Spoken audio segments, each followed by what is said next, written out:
और इस प्रकार कौत्स राजा रघु के पास पहुंचे और रघु को देखकर वो थोड़े व्याकुल हो गए कि आपने तो सब दान किए बैठे हो, आप मेरा मनोरथ पूरा नहीं कर पाएंगे, आपके पास तो पहले ही मिट्टी के पात्र हैं।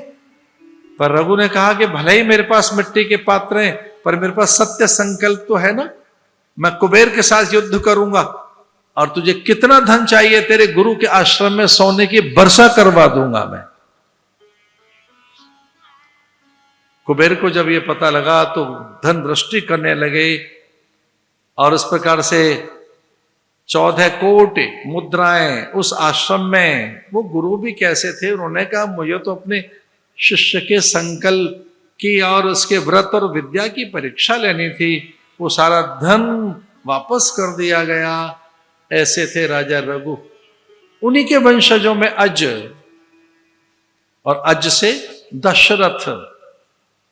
कहते हैं अज ब्रह्मा का ही अवतार थे, संकल्प सिद्ध थे। जब वो जैसा संकल्प करते थे वैसा ही प्रकट हो जाता था। वैसे अब वो यान, उस प्रकार के भवन वाहन, वैसी प्रकृति का निर्माण कर दिया करते थे महाराजा अज।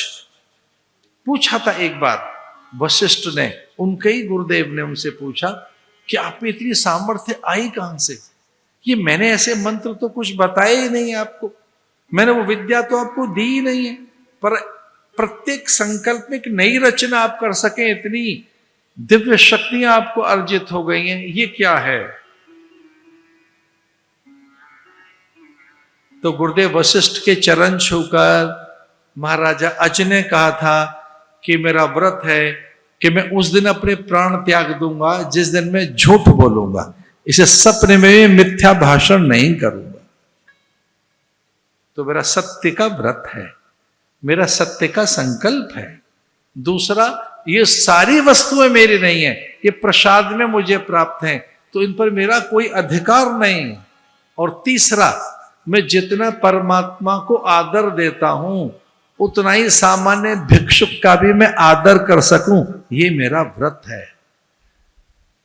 और उस अज के ही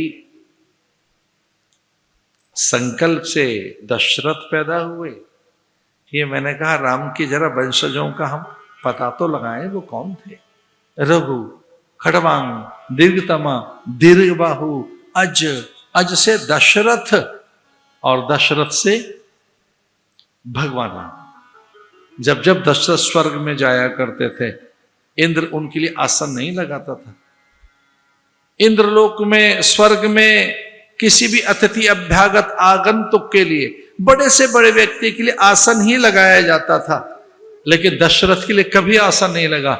इंद्र उठकर खड़े हो जाते और कहते इस आसन पर आप बैठेंगे, इसके अधिकारी आप हैं। इतनी सामर्थ्य का था उनका व्यक्तित्व तो दशरथ का। जब जब वो जाते चतुर्मुणी सेना के साथ, कुछ जगह लिखा है कि केवल एक बार कैकेयी गई वहां गई, ऐसा नहीं है, कितने बार कौशल्याएं भी वहां गई और सुमित्रा भी गई। दशरथ एक नहीं 1000 बार गए होंगे स्वर्ग में, और 1000 बार सब उनके साथ उन्हीं के जाते थे। परिकर, पार्षद, चतुर्मुणी सेना, सुमित्रा, कैकेयी और कौशल्या। हाँ, एक बार युद्ध में वो गए थे और आतताइयों से रक्षित किया स्वर्ग को राजा दशरथ ने।